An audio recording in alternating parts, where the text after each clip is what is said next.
जो यूरोप कल तक इंडिया को पॉल्यूशन और क्लाइमेट चेंज पर लेक्चर देता था, आज वही यूरोप एक्सट्रीम हीट वेव्स में जल रहा है। इटली और जर्मनी में रेड अलर्ट लगा हुआ है। यहाँ तक कि गर्मी की वजह से जर्मनी में जो सड़कें हैं ना वो फट रही है। कई जगह स्कूल्स बंद हो रहे हैं और सिर्फ फ्रांस में पीक हीट वेव्स के टाइम पर करीब 1000 एक्स्ट्रा डेथ्स रिकॉर्ड हुई है। रिस्टरस के अकॉर्डिंग ये यूरोप का अब तक का सबसे खतरनाक हीट वेव हो सकता है। वहाँ का जो एवरेज टेम्परेचर है ना वो अराउंड 38 से 40 डिग्री के आसपास पहुंच गया है। अब यहाँ पर ना आपके मन में सवाल आएगा, 40-45 डिग्री की गर्मी तो इंडिया के लिए नॉर्मल है, हम तो आराम से 40 डिग्री झेल लेते हैं, फिर यूरोप में इतनी प्रॉब्लम्स क्यों हो रही है?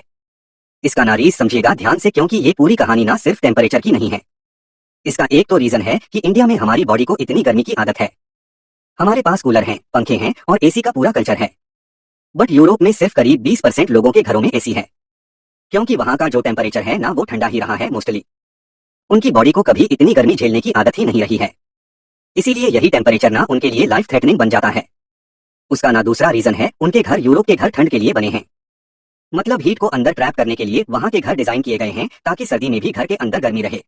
अब वही घर गर्मी में बहुत ज्यादा गर्म हो जा रहे हैं अंदर से। अब इसका तीसरा रीजन है उनका इंफ्रास्ट्रक्चर। उनकी सड़कें और रेलवे ट्रैक ठंडे मौसम के हिसाब से बनी है, इसीलिए 40 डिग्री में भी गर्मी जर्मनी के जो रोड्स हैं ना वो फट जा रहे हैं और रेलवे ट्रैक्स बेंड हो जा रही है।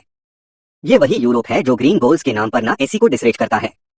स्पेन में तो इवन रूल है कि पब्लिक बिल्डिंग में आप ना एसी 27 डिग्री के नीचे नहीं चला सकते और कई जगह एसी लगाने के लिए परमिट तक चाहिए। मतलब दुनिया को तो ये लोग लेक्चर देते हैं, लेकिन इनकी खुद की तैयारी एकदम जीरो है। बट ये ना सिर्फ मजाक उड़ाने की बात नहीं है, ये एक वार्निंग है। यूरोप दुनिया का सबसे तेजी से गर्म होने वाला ना कॉन्टिनेंट है।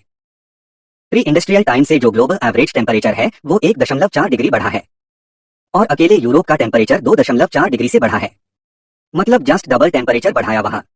यानी क्लाइमेट चेंज सबसे पहले ना उन्हीं को प्रॉब्लम दे रहा है जो खुद को क्लाइमेट लीडर समझते हैं। और ये सिर्फ ना यूरोप की कहानी नहीं है, इंडिया में भी हर साल गर्मी से हजारों लोग जान गंवाते हैं।